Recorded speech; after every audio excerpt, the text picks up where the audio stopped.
السلام عليكم ورحمة الله وبركاته. بسم الله الرحمن الرحيم. الحمد لله رب العالمين والصلاة والسلام على سيد الأنبياء والمرسلين وعلى آله وصحبه أجمعين أما بعد.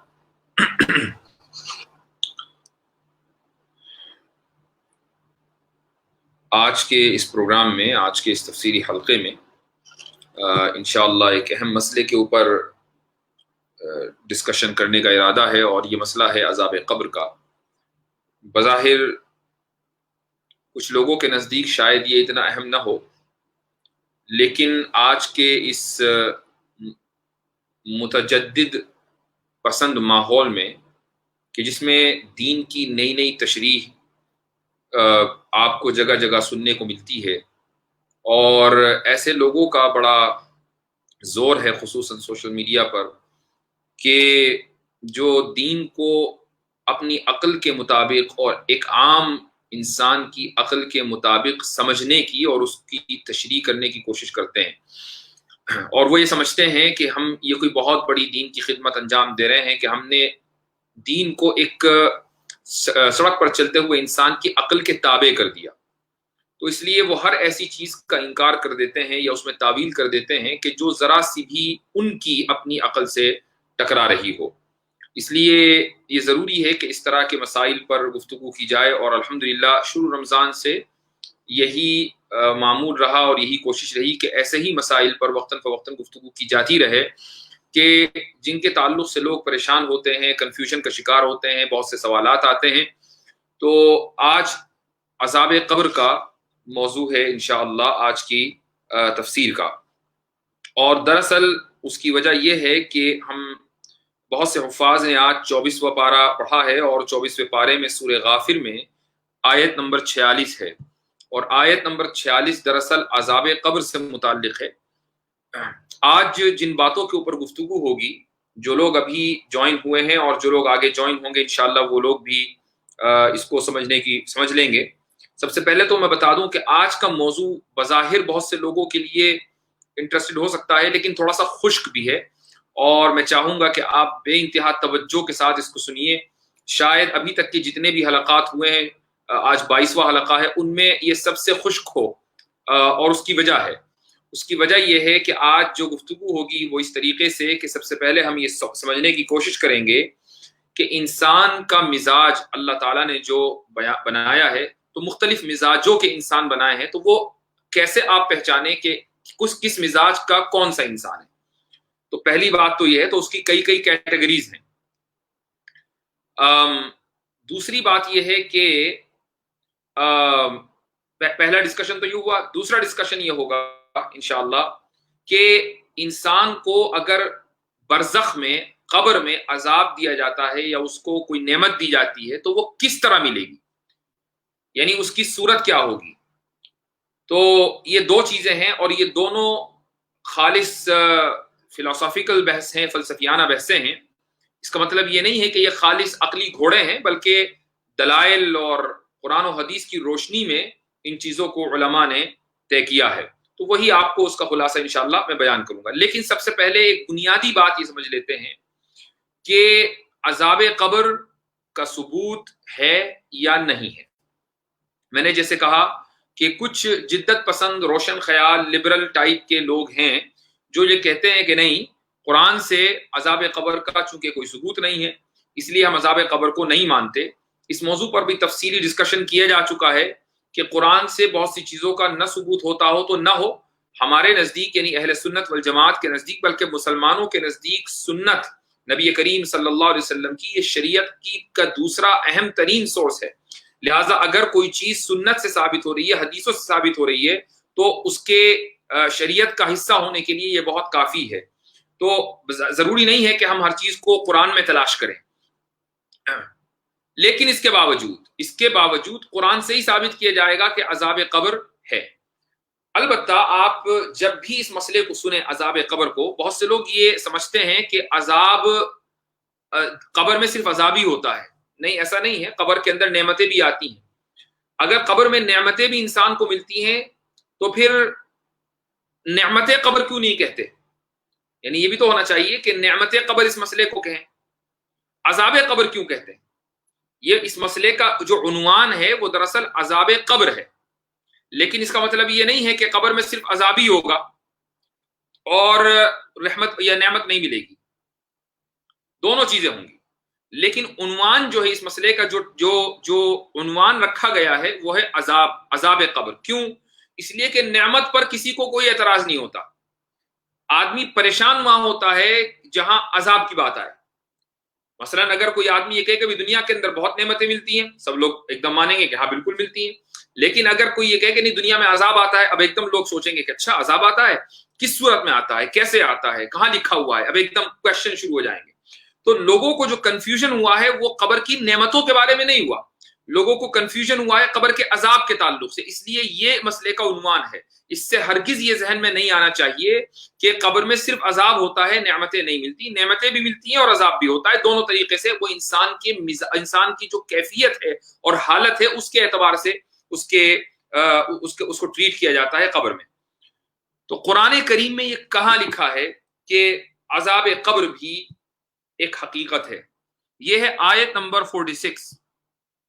اس سے پہلے جو آیت ہے سورہ غافر میں، آیت نمبر 46 سے پہلے جو مضمون چل رہا ہے وہ حضرت موسیٰ علیہ السلام اور فرعون کے درمیان جو مکالمہ ہوا، گفتگو ہوئی، اس تعلق سے بات چل رہی ہے پوری کہ کس طریقے سے حضرت موسیٰ علیہ السلام نے دین کا پیغام فرعون کے سامنے رکھا اور فرعون نے تکبر کیا، اور اس نے جب حضرت موسیٰ کے سامنے اس کی حجت پوری نہ ہو سکی اور وہ اپنی بات نہ رکھ سکا، اس کی بات پھیکی پڑ گئی، تو پھر وہ ہٹ دھرمی پر آ گیا اور اس نے حضرت موسیٰ علیہ السلام پر ایمان لانے والے مردوں کو قتل کروانا شروع کر دیا اور عورتوں کو زندہ رکھنا شروع کر دیا۔ اس طریقے سے یہ پورا ڈسکشن چل رہا ہے۔ اب اس کے بعد آیت آتی ہے النار يعرضون عليها غدوا وعشيا ويوم تقوم الساعة ادخلوا آل فرعون اشد العذاب۔ آگ ہے جس کے سامنے انہیں صبح و شام پیش کیا جاتا ہے۔ کس کو؟ یعنی قوم فرعون کو، اصحاب فرعون کو، فرعون اور اس کے جتنے بھی چیلے چپاٹے تھے کہ جن کو اللہ تعالیٰ نے ہلاک کر دیا تھا اس عذاب میں، ان کے بارے میں بات ہو رہی ہے کہ ایک آگ ہے جس کے سامنے انہیں صبح و شام پیش کیا جاتا ہے۔ النار يعرضون عليها غدوا وعشيا۔ اور جب قیامت قائم ہوگی، جس دن قیامت آ جائے گی، وَيَوْمَ تَقُومُ السَّاعَةُ، اس دن ان سے کہا جائے گا، حکم ہوگا ادخلوا آل فرعون اشد العذاب، فرعون کے لوگوں کو سخت ترین عذاب میں داخل کر دو۔ تو فرعون کے لوگوں کو سخت ترین عذاب میں داخل کرنے کا حکم اس دن ہوگا جب قیامت آئے گی، لیکن قیامت آنے سے پہلے اللہ کہہ رہا ہے کہ صبح و شام آگ پر ان کو پیش کیا جاتا ہے۔ یہ جو آگ پر پیش کرنا ہے یہی عذاب قبر ہے۔ کیوں؟ اس کی وجہ یہ ہے کہ مثلا آپ اگر ایک بہت بڑی آگ دہکائیں اور اس کے قریب جائیں تو یقیناً اس کی گرمی آپ کو اپنے جسم اور اپنے چہرے کے اوپر محسوس ہوگی، چاہے آپ آگ میں داخل نہ ہوں۔ لیکن یہ ضرور ہے کہ آگ میں داخل ہونے کے مقابلے میں چہرے کے اوپر گرمی کا محسوس ہونا ذرا کم درجے کا ہے، یعنی آدمی تھوڑی دیر کے لیے یہ گوارا کر لیتا ہے کہ اس کے جسم میں گرمی لگے، خصوصاً اگر موسم سرد ہو، اور موسم گرم ہو تو ظاہر ہے وہ بھی گوارا نہیں ہوتا، لیکن آگ میں داخل کوئی نہیں ہونا چاہتا، چاہے سردی کا موسم ہو چاہے گرمی کا موسم ہو۔ یہاں قوم فرعون کے بارے میں یہ کہا جا رہا ہے کہ آگ پر ان کو پیش کیا جاتا ہے۔ یہ دنیاوی آگ نہیں ہے بلکہ آخرت والی آگ ہے، تو اس کے اوپر پیش کیے جانے کا مطلب ہی انسان کا جھلس جانا ہے، اور پھر جب قیامت قائم ہو جائے گی تو اب آگ میں ان کو پھینکا جائے گا۔ تو اس سے ثابت ہوا عذاب قبر، پہلی دلیل۔ دوسری دلیل یہ ہے کہ ایک 3-4 دن پہلے ہم نے ایک آیت کے اوپر کے تعلق سے تفسیر کرتے ہوئے یہ کہا تھا کہ اللہ تعالیٰ نے 10 احکام دیے ہیں ایک مومن کے کامل مومن بننے کے لیے۔ اس میں 2-3 چیزیں ایسی تھیں کہ مثلا کوئی آدمی قتل نہ کرے، زنا نہ کرے، دوسروں کی حق تلفی نہ کرے، اور اس میں وہاں لکھا ہوا تھا اس آیت میں کہ یضاعف له العذاب یوم القیامہ ویخلد فیہ مہانا، کہ قیامت کے دن اگر یہ ساری حرکتیں کی، قتل بھی کیا، زنا بھی کیا، تو اب عذاب ملے گا، سزا ملے گی، اور پھر قیامت کے دن کیا ہوگا؟ یضاعف، اس کی جو سزا ہے اس کو ڈبل کر دیا جائے گا. ظاہر ہے کہ کسی چیز کو ڈبل کرنے کے لیے اس کا سنگل ہونا تو ضروری ہے. پہلے ڈبل تو آپ جب ہی کریں گے نا کہ پہلے وہ سنگل لیول پر ہو, اسی کو آپ ڈبل کریں گے. مثلا آپ کسی کو دوہرا طے کرتے ہیں تو پہلے اکہرا طے کرنا پڑتا ہے, تو تبھی تو آپ ڈبل اس کو طے کریں گے. آپ ڈبل تک سنگل سے پہلے نہیں پہنچ سکتے کراس کر کے. تو اگر اللہ تعالیٰ یہ کہہ رہا ہے کہ یضاعف لہ العذاب, ایسے لوگوں کا عذاب قیامت کے دن ڈبل ہو جائے گا, دگنا کر دیا جائے گا, تو اس کا مطلب یہ ہوا کہ ان کو پہلے سے عذاب ملا ہے قبر میں. اب یہاں سوال یہ ہوتا ہے, لوگوں کے ذہن میں یہ سوال آتا ہے کہ بھائی دو سوال آتے ہیں. پہلا سوال تو یہ ہے کہ ابھی حساب کتاب ہوا نہیں, جب قیامت کے دن حساب کتاب ہونا ہے اور اسی دن فیصلہ ہونا ہے کس کس کو جنت میں جانا ہے کس کو جہنم میں جانا ہے, تو پھر عذاب قبر کا کیا مطلب؟ یہ تو ابھی ڈیسیجن سے پہلے ڈیسیجن لینا ہوا, ابھی ڈیسیجن کا دن آیا نہیں اور طے پہلے ہی ہو گیا, عذاب ملنا شروع ہو گیا. تو پہلی صورت تو پہلا سوال تو یہ ذہن میں آتا ہے. دوسرا سوال یہ ذہن میں آتا ہے کہ بہت سی مرتبہ قبر کھود کر دیکھتے ہیں تو لاش تو جوں کی تو پڑی ہے, لاش پر عذاب کا کوئی اثر نہیں ہے. تو اور دوسری بات یہ ہے کہ اس کے بارے میں کیا کہ جس کو قبر میں دفنایا نہیں گیا, اس کو جلا دیا گیا, وہ دریا میں غرق ہو گیا, اس کو کسی جانور نے کھا لیا, اس کو کیسے عذاب ہو گیا, اس کو کیسے نعمت اور راحت ملے گی؟ یہ دو سوال ہیں. ان دونوں سوالوں کا انشاءاللہ اب جواب تلاش کرتے ہیں. سب سے پہلا سوال جو تھا کہ قیامت کے دن سے پہلے فیصلے کا کیا مطلب, تو اس کا جواب یہ ہے, اس کو میں ایک عقلی طور پر آپ کو سمجھانا چاہوں گا, اس کو دو مثالیں دے کر. پہلی مثال یہ ہے, ایک آدمی کے اوپر مثلا عدالت میں کارروائی چل رہی ہے, اس کے اوپر کوئی الزام لگا. جب الزام لگتا ہے, اگر آپ عدالتی پروسیجر سے واقف ہوں تو پہلے تو پولیس میں رپورٹ ہوتی ہے, ایف آئی آر کٹ گئی, ایف آئی آر کے بعد عدالت میں اس کو پیش کیا جاتا ہے, وہاں اس کے اوپر ضمانت کی پروسیڈنگ ہوتی ہے, ساتھ میں جو دفعات فائنل ہوتی ہیں جن کو چارجز کہا جاتا ہے, جو چارجز فائنل ہوتے ہیں وہ پیش کیے جاتے ہیں کہ بھئی یہ دفعات جو ہے اس آدمی کے اوپر لگی ہیں. اب اس کی روشنی میں جج یہ طے کرتا ہے کہ اس کو ضمانت ملے گی یا ضمانت نہیں ملے گی. بعض مرتبہ پولیس والے کیا کرتے ہیں, اگرچہ چھوٹا موٹا جرم ہوتا ہے لیکن بڑی دفعہ لگا دیتے ہیں تاکہ ضمانت ملنے میں بہت تاخیر ہو, اور بعض مرتبہ کیونکہ کھانے پلانے کا دور ہر جگہ چلتا ہے تو بعض مرتبہ چھوٹی دفعہ لگا دیتے ہیں تاکہ ایک ہی گھنٹے کے اندر ضمانت ہو جائے. اب مان لیں ایک آدمی کو جرم کیا, اس کو عدالت میں پیش کیا گیا, اس کے اوپر سخت ترین دفعات لگیں اور عدالت نے اس کی ضمانت کو مسترد کر دیا, اور اب اس کی جو کارروائی ہے وہ چلے گی. وہ کارروائی جو عدالت کی کارروائی ہے سالہ سال چلتی ہے بعض مرتبہ, لیکن ضمانت مسترد ہونے کے بعد وہ کہاں جاتا ہے؟ 5 اسٹار ہوٹل تو جاتا نہیں ہے, ضمانت مسترد ہونے کے بعد بھی وہ جیل ہی جاتا ہے. اب آپ اس سے یہ پوچھیں کہ بھئی اس کا جرم کیا ہے؟ کچھ بھی نہیں ہے, جرم تو ابھی طے ہی نہیں ہوا, ابھی فیصلہ ہی نہیں آیا کہ اس نے جرم کیا کیا, ابھی تو اس کے اوپر الزام لگا ہے, دفعات فائنل ہوئی ہیں. ہو سکتا ہے کہ 4 سال کے بعد, ہو سکتا ہے کہ 2 سال کے بعد عدالت فیصلہ دے, اور چھوٹی عدالت دے, اس کے بعد وہ بڑی عدالت میں جائے گا, پھر سب سے بڑی عدالت میں جائے گا سپریم کورٹ میں. سالہ سال کا پروسیجر ہے, لیکن وہ رہتا جیل میں ہے. کس جرم میں وہ جیل میں رہا ہے؟ یہاں تو یہ دنیاوی نظام ہے, دنیاوی نظام کے اندر بے انتہا کرپشن ہوتا ہے, لوگ سپریم کورٹ میں جا کر چھٹ کر آتے ہیں اور وہاں ان کو تھوڑا بہت انصاف ملنے کی امید ہوتی ہے. اللہ تعالیٰ کے یہاں تو لا اینڈ آرڈر کی جو سچویشن ہے بڑی ٹائٹ ہے, وہاں تو کوئی رشوت کا چکر ہے ہی نہیں, انصاف ہی ہے, اس کے علاوہ کچھ نہیں. تو جب ایک آدمی قبر میں اس کو دفنایا گیا, یعنی وہ اس کی موت ہوئی, اب اس کے اوپر چارجز پریس ہوئے. مثلا ایک آدمی کفر کی حالت میں مرا تو اس کے اوپر الزام ہے کہ اس نے اللہ تعالیٰ کے حقوق ادا نہیں کیے. ایک آدمی نے قتل کیا ہوا تھا, وہ مرا, اس کے اوپر الزام ہے کہ اس شخص نے قتل کر رکھا تھا. ایک آدمی نے بے حیائی پورے معاشرے کے اندر پھیلا رکھی تھی, اس کے اوپر یہ الزام طے ہو گئے فرشتوں کے ذریعے کہ اس آدمی نے بے حیائی معاشرے کے اندر پھیلائی ہے, لہٰذا اب وہ انڈر ٹرائل ایک ایکیوزڈ ہو گیا. یعنی انڈر ٹرائل ایکیوزڈ کا مطلب یہ کہ ایک ایسا شخص کہ جس کا بھی مقدمہ سنا جائے گا لیکن وہ ابھی ملزم ہے.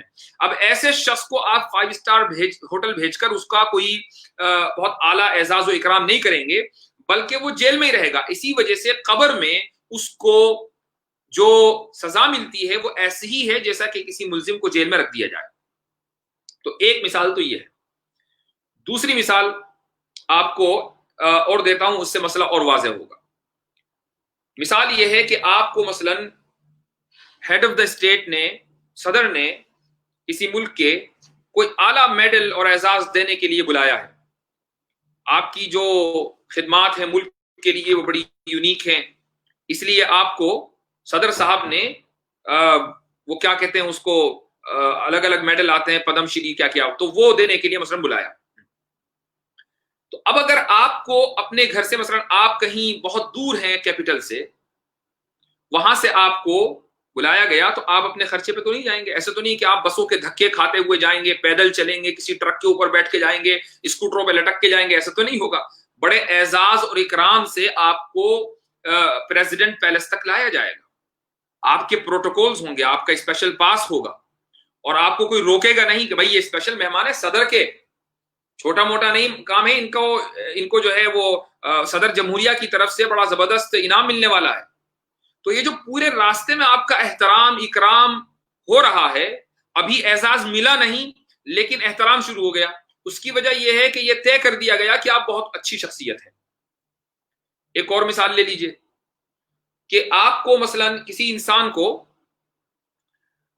کسی دوسرے صوبے کی پولیس نے طلب کیا، کسی دوسرے اسٹیٹ کی پولیس نے طلب کیا کہ بھئی فلاں صاحب جو ہیں دوسرے صوبے میں ہیں، ان کو پکڑ کر لاؤ۔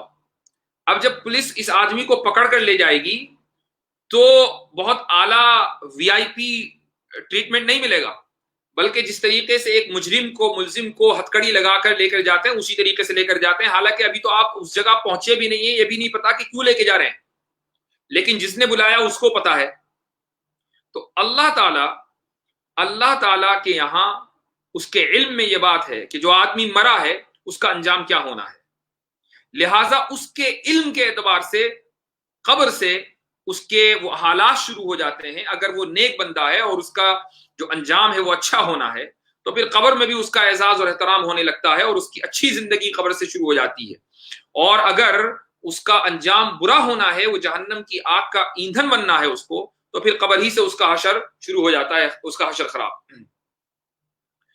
تو یہ دو مثالیں ہیں جن سے یہ بات سمجھ میں آ گئی کہ قبر کا عذاب کیوں ہوتا ہے، یہ دونوں لاجیکل مثالیں ہیں، اس سے مجھے امید ہے کہ مسئلہ واضح ہوا ہوگا۔ اب دوسرے سوال پر آ جائیے۔ دوسرا سوال یہ ہے کہ ایک آدمی کو قبر میں نہیں دفنایا گیا بلکہ اس کو جلا دیا گیا، یا وہ کسی جانور کا شکار ہو گیا، اس کو جانور نے کھا لیا، وہ پانی میں غرق ہو گیا، یا کچھ بھی ایسا ہو گیا کہ اس کا جسم کہیں اور تحلیل ہو گیا، کہیں اور ڈسپوز ہو گیا، تو ایسی صورت میں اس کو عذاب کیسے دیا جائے گا؟ تو اس کا جواب یہ ہے کہ جب ہم یہ کہتے ہیں عذاب قبر، تو اس سے ہرگز قبر کا وہ گڑھا مراد نہیں ہوتا جہاں ہم اپنے مردوں کو دفناتے ہیں۔ یہ بھی دراصل ایک ٹائٹل ہے، ایک مسئلے کا ایک عنوان ہے، اس سے مراد قبر کا وہ گڑھا نہیں ہے۔ لوگوں کو یہی کنفیوژن ہو جاتا ہے کہ ارے قبر میں ایک مرتبہ کسی نے قبر کھودی تو لاش تو ویسی ہی تھی، تو یہ نہیں پتا چل رہا تھا جس طریقے سے لاش ڈیکمپوز ہو جاتی ہے، مٹی میں مل جاتی ہے، گوشت ختم ہو جاتا ہے، خالی ہڈیاں رہ جاتی ہیں، تو ہر ایک کے ساتھ ایسا ہی ہوتا ہے۔ تو یہ کیسے پتا چلے کہ اس کو عذاب ہو رہا ہے کہ اس کے اوپر رحمتیں نازل ہو رہی ہیں؟ اس کی وجہ یہ ہے کہ یہ لوگ یہ سمجھتے ہیں کہ عذاب یا رحمتیں قبر کے اس گڑھے میں نازل ہوتی ہیں، ایسا نہیں۔ قبر سے مراد ہے برزخ۔ برزخ کسے کہتے ہیں؟ اس کو ایک مثال سے سمجھیے۔ مثال یہ ہے کہ آپ نے دیکھا ہوگا کسی جگہ مثلا آپ اپنے صحن میں جائیں، دن کے وقت دھوپ بھی نکل رہی ہے، اور ایک خاص لائن ایسی ہوتی ہے کہ جہاں سایہ اور دھوپ دونوں ملتے ہیں، اس کے بعد سایہ شروع ہو جاتا ہے۔ مثلا آپ کے کمرے کا جو سایہ ہے وہ صحن میں پڑ رہا ہے تو وہاں دھوپ نہیں ہے، اس کے بعد آدھے صحن میں دھوپ ہے، لیکن وہیں پر ایک لائن ایسی ہے کہ جو مشترکہ ہے۔ یہ جو لائن مشترکہ ہے تو اس پہ دھوپ کے بھی احکام جاری ہوں گے، سائے کے بھی احکام جاری ہوں گے۔ اس کی ایک اور مثال دیتا ہوں میں آپ کو۔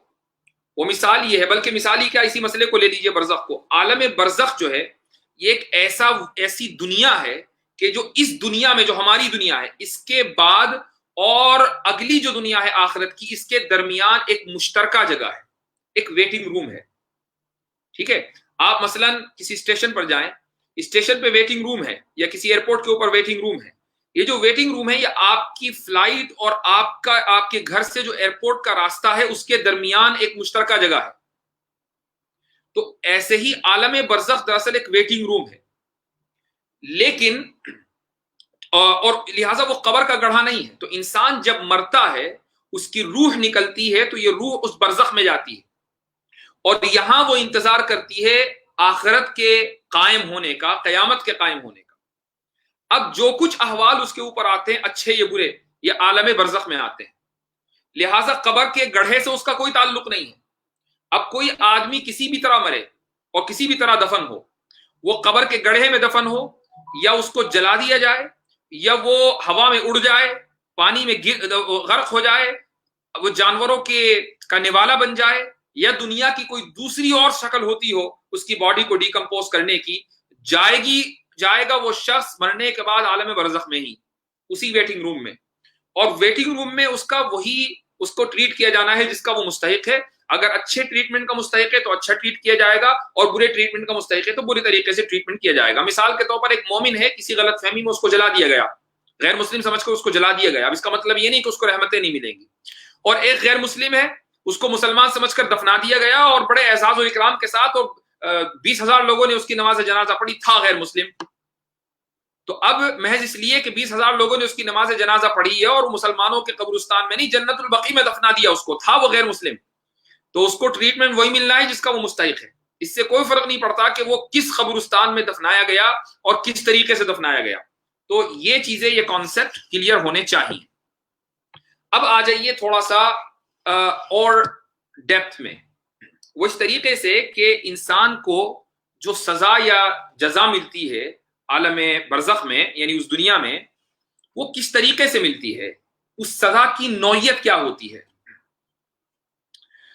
تو اس کی جو سزا کی نوعیت ہے وہ اس پر ڈیپینڈ کرتی ہے کہ جو انسان تھا اپنی زندگی میں، انسان جو اپنی زندگی میں تھا اس کی اپنی صلاحیتیں کیا تھی. دیکھیے تین چار طرح کے لوگ ہوتے ہیں. کچھ لوگ وہ ہوتے ہیں کہ جو بہت زیادہ انٹیلیجنٹ ہوتے ہیں، بیدار قلب جن کو کہا جاتا ہے، اور کامل مومن ہوتے ہیں. تو جب یہ ان کی روحیں برزخ میں جائیں گی، جب یہ لوگ برزخ میں جائیں گے تو ان کو اگر کوئی بھی جزا یا سزا ان کی ہونی ہے تو وہ صرف احساس کی شکل میں ہوگی، صرف احساس. مثال کے طور پر آپ اپنی کلاس میں فرسٹ آ جائیں، آپ نے بڑی محنت کی، آپ اپنی کلاس میں فرسٹ آ گئے. فرسٹ آنے کے بعد کیا ہوا؟ آپ کو فوراً پرائم منسٹر بنا دیا گیا، آپ کی سیلری ہو گئی؟ کچھ نہیں. ایک اسٹوڈنٹ جب فرسٹ آتا ہے تو اس کو خوشی کس چیز کی ہوتی ہے؟ اس کو اس احساس کی خوشی ہوتی ہے کہ میں فرسٹ ہوں. بھائی یہی خوشی سب سے بڑی، یہی کافی ہے. چاہے اس کو مٹھائی نہ ملے، اس کو گفٹ نہ ملے، اس سے کوئی فرق نہیں پڑتا. مل جائے تو بہت اچھی بات ہے، لیکن جب اس کے ہاتھ میں ریزلٹ آتا ہے اور وہ اپنی کلاس میں فرسٹ آیا تو فرسٹ آنے کی جو خوشی ہے یہ سب سے زیادہ ہے. تو ایسے لوگ کہ جو بہت زیادہ انٹیلیجنٹ ہوتے ہیں اور مومن ہوتے ہیں، قبر میں جانے کے بعد، یعنی برزخ میں جانے کے بعد، ان کو جو انعام ملتا ہے وہ اس احساس کا ملتا ہے کہ بھائی تم تو بہت پہنچے ہوئے لوگ ہو، تمہارا تو بغیر حساب کے آگے تمہیں جانا ہے. اور بعض مرتبہ ایسے لوگوں کو تھوڑی حسرت بھی ہوتی ہے کہ تھوڑا سا اور زیادہ کر لیتے، ہم یہاں تک پہنچے، تھوڑا اور زیادہ کر لیتے. اس کی مثال ایسی ہے کہ آپ فرسٹ نہیں آئے، سیکنڈ آ گئے. تو سیکنڈ آنے والا فیل تو نہیں ہے. سیکنڈ آنے والے کو یہ تو نہیں کہا جا سکتا کہ کتنا خراب آدمی ہے، سیکنڈ آیا، سیکنڈ پوزیشن تھی اس کی کلاس میں، تھو ایسا تو نہیں اس کے اوپر کوئی کرتا. تو سیکنڈ آنے والے کو لیکن ایک حسرت رہ جاتی ہے کہ کاش کہ میں تھوڑا سا اور محنت کر لیتا تو میں فرسٹ آ جاتا. تو ایسے لوگوں کو کہ جو اس لیول کے ہوتے ہیں، جب یہ برزخ میں جاتے ہیں تو ان کو بس احساس ہی کی شکل میں اچھائی یا سزا یا جزا ملتی ہے. یہ احساس ہی ان کے اندر رہتا ہے. اگر کوئی ذرا کم درجے کا ہو اس کو یہ احساس رہتا ہے کہ میں تھوڑا زیادہ کر لیتا، اور جو اعلیٰ درجے کا ہے اس کو بڑی خوشی ہوتی ہے کہ میں نے اتنی محنت کی ہے اور بغیر حساب کے مجھے جنت میں انشاءاللہ داخلہ ملنا ہے. تو ایک تو قسم لوگوں کی یہ ہے. اچھا، دوسری قسم ان لوگوں کی ہے کہ جو ذرا ڈل قسم کے ہیں، ان کی جو طبیعتیں ہیں وہ ذرا ڈل ہیں، انٹیلیجنٹ نہیں ہوتے اتنے وہ، لیکن معاشرے میں رہنے کی وجہ سے وہ اچھے کام کرتے ہیں۔ دیکھیے پہلی قسم کے لوگ، اس کی ایک مثال دے دوں آپ کو، دنیا میں آپ کیسے پہچانیں گے ان لوگوں کو۔ وہ لوگ کہ جن کی عبادت عادت بن جائے، یہ پہلی قسم کے لوگ ہیں۔ مثلا آپ ایسے لوگوں کو کسی بھی ماحول میں لے جائیے، وہ عبادت نہیں چھوڑیں گے، یہ پہلی قسم کے لوگ ہیں۔ دوسری قسم کے وہ لوگ ہیں جو ماحول کی وجہ سے عبادت کرتے ہیں، اگر وہ ماحول ان سے چھن جائے، وہ کسی دوسرے ماحول میں چلے جائیں تو فوراً ان کی عبادت ختم ہو جاتی ہے۔ اس کو ایک اور مثال سے سمجھاتا ہوں، بعض مرتبہ مثالیں ذہن میں آتی رہتی ہیں تو بات لمبی ہو جاتی ہے، لیکن اس سے تھوڑا مضمون بھی آسان ہو جاتا ہے لوگوں کے سمجھنے میں۔ آپ کسی مدرسے میں جائیں تو مدرسے میں ہر طرح کے بچے ہوتے ہیں، طلبہ ہوتے ہیں، اور مسجد میں جائیں تو ماشاءاللہ مساجد فل ہوتی ہیں، بڑے بڑے مدرسوں میں آپ چلے جائیے، ظہر کی نماز کے اندر، فجر کی نماز میں پوری مسجدیں فل ہیں۔ لیکن اس پوری جماعت کے اندر ہر طرح کے بچے ہیں، ہر طرح کے طلبہ ہیں۔ وہ طلبہ بھی ہیں کہ جن کی نمازیں پڑھنا ان کی عادت بن چکی ہے، وہ چاہے ان کی نگرانی ہو یا نگرانی نہ ہو، وہ اپنے گھر چلے جائیں، وہ دنیا کے کسی کونے میں چلے جائیں، نماز نہیں چھوڑیں گے۔ اور کچھ طلبہ وہ ہیں جو اس لیے نماز پڑھ رہے ہیں، بھائی چونکہ سب پڑھ رہے ہیں، نگرانی ہو رہی ہے، نماز میں حاضر نہیں ہوں گے تو جو پرنسپل صاحب ہیں یا جو محتم صاحب ہیں وہ طلب کر لیں گے، ناظم تعلیمات طلب کر لیں گے۔ تو یہ جو دوسری قسم کے لوگ ہیں، یہ دراصل اسی طریقے، یہ مزاج ماحول کے تابع ہو کر عبادت کرتے ہیں، عبادت ان کی عادت نہیں بنتی ہے۔ جب یہ لوگ مرتے ہیں اور برزخ میں جاتے ہیں تو ان کو کس طریقے سے سزا اور جزا ملتی ہے؟ ان کی جو سزا اور جزا ہوتی ہے وہ خواب کی شکل میں ہوتی ہے، وہ خواب کی صورت میں ہوتی ہے، حقیقی خواب نہیں ہوتا۔ میں فرق بتاتا ہوں آپ کو، وہ خواب کی صورت میں ہوتی ہے۔ دیکھیے خواب کسے کہتے ہیں، ڈریم کس کو کہتے ہیں؟ ہم جو خواب دیکھتے ہیں وہ اس وقت دیکھتے ہیں جب ہم اپنے جو 5 سینسز ہیں ان کو استعمال نہیں کر رہے ہیں۔ ہم رات کو سو گئے، نہ ہماری آنکھ چل رہی ہے، نہ ہمارے کان چل رہے ہیں، نہ ہم سونگ پا رہے ہیں، یعنی سب قوتیں موجود ہیں لیکن ان کا استعمال نہیں ہو رہا ہے، سب ٹیمپریریلی آف ہیں، تھوڑی دیر کے لیے مشین کو بند کر دیا گیا، لیکن دماغ چل رہا ہے۔ اب دماغ میں جو صورتیں موجود ہیں پہلے سے، وہی آپ کا خواب بن جاتی ہیں۔ مثلا آپ نے کسی آدمی کو دیکھا ہوا تھا کہیں، وہ خواب میں آ جائے گا۔ کوئی بڑے بزرگ کے جن کے بارے میں آپ نے سن رکھا تھا، ان کی شکل صورت آ جائے گی۔ لیکن میں ایک بات آپ کو بتاتا ہوں کہ مثلا آج سے 100 سال کے بعد کوئی چیز ایجاد ہونے والی تھی، بلکہ آج 100 سال پہلے چلے جائیے، آج سے 100 سال 200 سال پہلے جو لوگ تھے ان کے خواب میں موبائل فون کبھی نہیں آ سکتا تھا۔ کیوں؟ اس لیے کہ موبائل فون کی کبھی تصویر یا اس کا تصور ہی ان کے یہاں نہیں تھا، تو موبائل فون کو خواب میں کیسے دیکھیں گے؟ خواب میں دیکھنے کے لیے اس کا بنیادی تصور ہونا چاہیے۔ تو عالم برزخ میں ان لوگوں کو جو خواب آئے گا وہ اس طرح کا نہیں ہوگا کہ اس کے لیے پہلے سے کچھ تصورات ذہن میں ہوں، ایسا نہیں ہوگا۔ پہلا پوائنٹ تو یہ ہے۔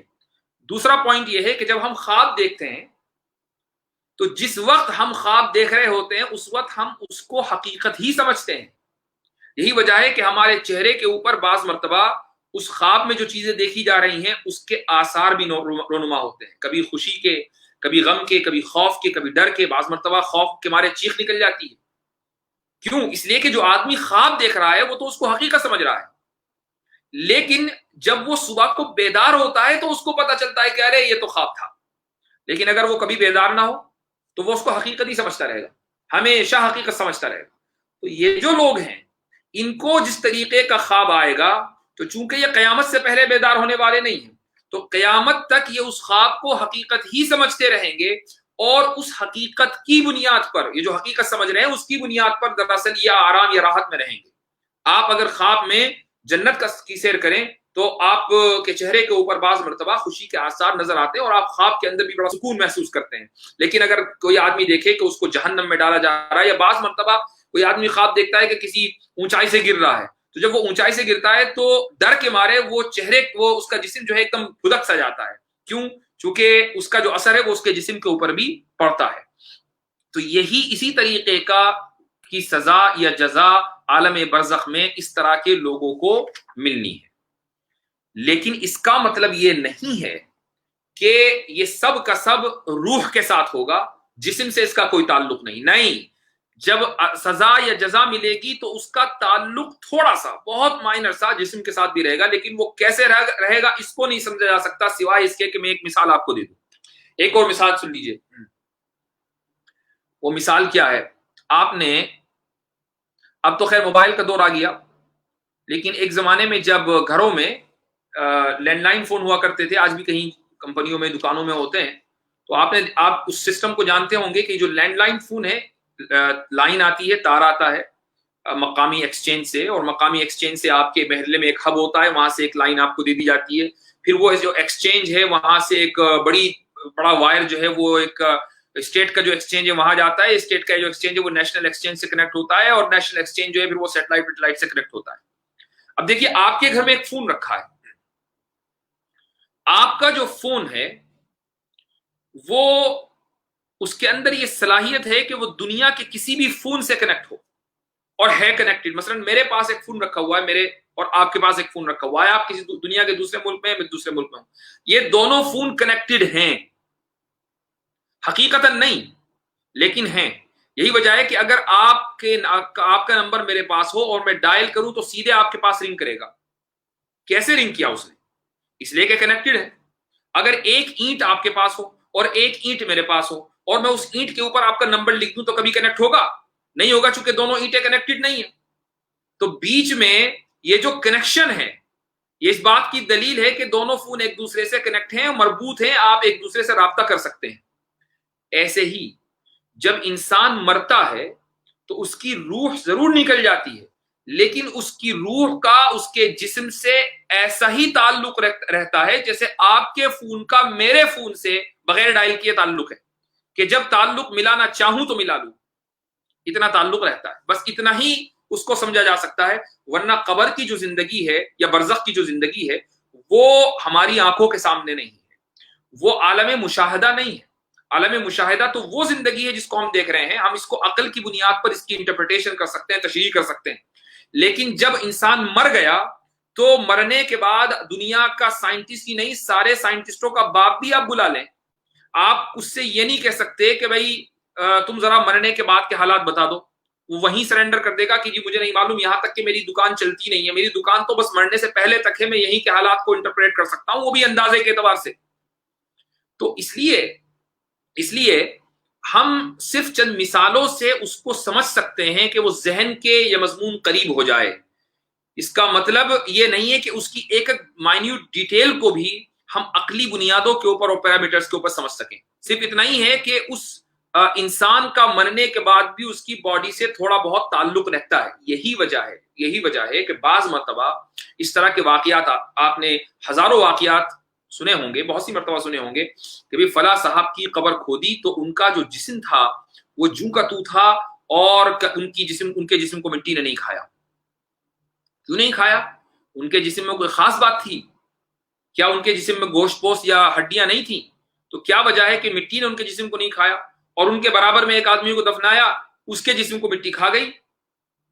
یہ دراصل وہ تعلق ہے جو میں نے ابھی فون کے ذریعے آپ کو بتایا کہ بعض مرتبہ انسان کو جو رحمتیں ملتی ہیں عالم برزخ میں، اس کا تھوڑا سا کبھی کبھی اظہار اس کے اصل جسم کے اوپر بھی ہو جاتا ہے اگر وہ جسم باقی ہو قبر میں۔ اور یہی وجہ ہے کہ بعض مرتبہ آپ نے دیکھا ہوگا کہ آپ قبر کھودیں کسی کی تو عجیب سی وحشتناک لاش نکلتی ہے۔ بہت سے لوگوں نے کہا کہ اس میں سے بچھو نکلے، اس میں سے عجیب جانور نکلے، اور لاش کا عجیب حشر ہوا تھا۔ اس طرح کی چیزیں لوگ سننے میں آتی ہیں، میں نے کبھی نہیں دیکھی لیکن سنا ہی سنا ہے، لیکن اتنی کثرت سے سنا ہے کہ آپ اس کا انکار نہیں کر سکتے۔ یہ کیا ہے؟ یہ دراصل وہ آدمی ہے کہ جس کو برزخ میں سزا مل رہی ہے، اور اس کا تھوڑا سا اظہار اس کے جسم پر اس لیے ہو گیا تاکہ لوگوں کو پتہ چل جائے کہ عذاب قبر یا قبروں کی رحمت اور آسائش یہ برحق ہے۔ اللہ تعالیٰ ہر ایک کے ساتھ نہیں یہ کرتا، بلکہ یہ صرف کچھ مخصوص لوگوں کے ساتھ کرتا ہے۔ اور یہ یاد رکھیے کہ حدیث کے اندر یہ ہے کہ اے لوگوں، اگر تمہیں پتہ چل جائے عذاب قبر کے بارے میں تو تم اپنے مردوں کو دفنانا چھوڑ دو۔